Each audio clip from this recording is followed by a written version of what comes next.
Welcome to Downtown Sports. My name is Downtown Stephen Brown, and I guess welcome to part 2 of this video whenever you're watching it. I sat down and recorded a bunch of stuff just on my thoughts after the Pittsburgh Penguins games, and this video is going to be about some possible trades and some assets that the Maple Leafs can move to make those trades happen to make the team a bit better.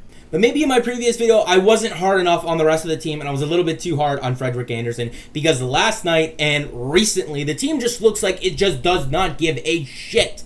And especially last night in Pittsburgh, a lot of those goals were just happened. So what do you really want Frederik Andersen to do about it? And this quote from Jake Muzzin after last night's game really says it all. Because if this is the case, if there isn't that passion and the love of the game, and they're not competing for each other, then why are we going to spend future assets to prop up this team? Just mail it in for the rest of the season. Maybe the draft pick wins a lottery spot and they get it back from Carolina, or it finishes in the bottom 10 because it is bottom 10 protected. And you just call it a day. You sell off guys like Tyson Barrie and maybe even a couple of more of them, because there's no way that it's just one guy, right? You can't come back with a very similar core team than what they did last year. I know the injuries have been plaguing them, but this is something that we've seen with the Toronto Maple Leafs for the last couple of years, where it does not look like they give a shit. This is consistent. Or it's just kind of difficult to play in front of a mediocre defense night in and night out, and a goaltender that doesn't seem like he can stop a beach ball. Because even for me, like playing lower level sports, it's dejecting to see the same players get picked on all the time and the same problems persist night in and night out. Or maybe it's just a case where too many people are wearing leaf-colored glasses and we just need to take them off and just realize that it's an 82-game season. Lots of other teams are insecure about themselves, if we can call it that. And we need to understand that these are not just problems that our team experiences. And me being the optimistic fool that I am going to go with the second half there. It is just the defense and the goaltending, and the Maple Leafs can still salvage this season because, believe it or not, they're still right there in a playoff spot, and it still is theirs to lose. So if they're not going to be sellers at the deadline, let's take a look at what this team can do to get their shit together.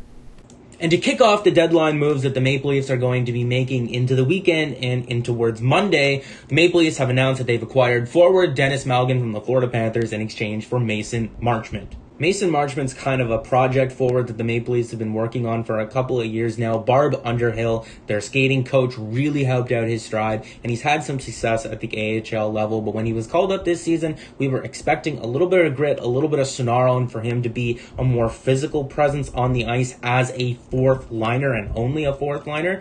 And he didn't bring that presence in those games, at least I didn't feel like. So you're trading a guy that's kind of not really sorta an NHL player for a guy in Denis Malgin, who we'll get to, who is definitely an NHL player. Denis Malgin, and I mean, this guy's been around for a long time. He was drafted in the 2015 year, debuted the following season in the 2016-17 season, was also teammates with Austin Matthews, as you'll see here, for the Zurich SC Lions in the Swiss League. But I mean, he's been pegged as a forward who's a little bit more defensively minded. He's also a centerman. He's 23 years old, so he's younger than Mason Marchment. He's a little bit of a smaller guy, but 12 points in 36 games. I mean, this could be the centerman that could finally push Freddie Gauthier out of the lineup.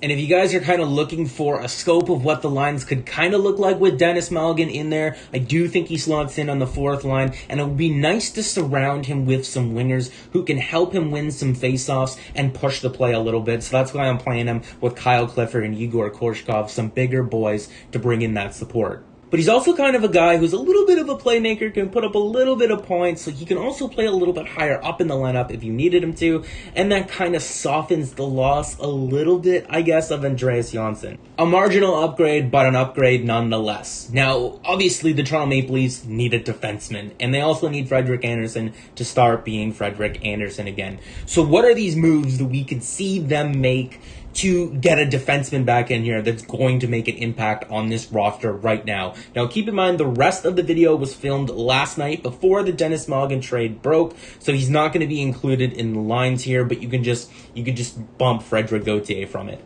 And you're going to notice when you're looking at this armchair GM that the lines are a little bit wonky. There's a couple of new players there, and that's because there are 3 players on this Toronto Maple Leafs team that are not safe. And those 3 players are Tyson Barrie, Travis Dermott, and you guessed it, Kasperi Kapanen. And I'm moving them all onto LTIR so I can see how much cap space we would have to work with if we needed to, or if we did end up trading all 3 of them. Then you move Timothy Liljegren up there where he already kind of is now, and this is what life without those 3 players could kind of look like. And my idea is that you include Tyson Barrie in a trade to soften the acquisition cost of a right-handed shooting defenseman that can play in your top 4, that has some term left on there.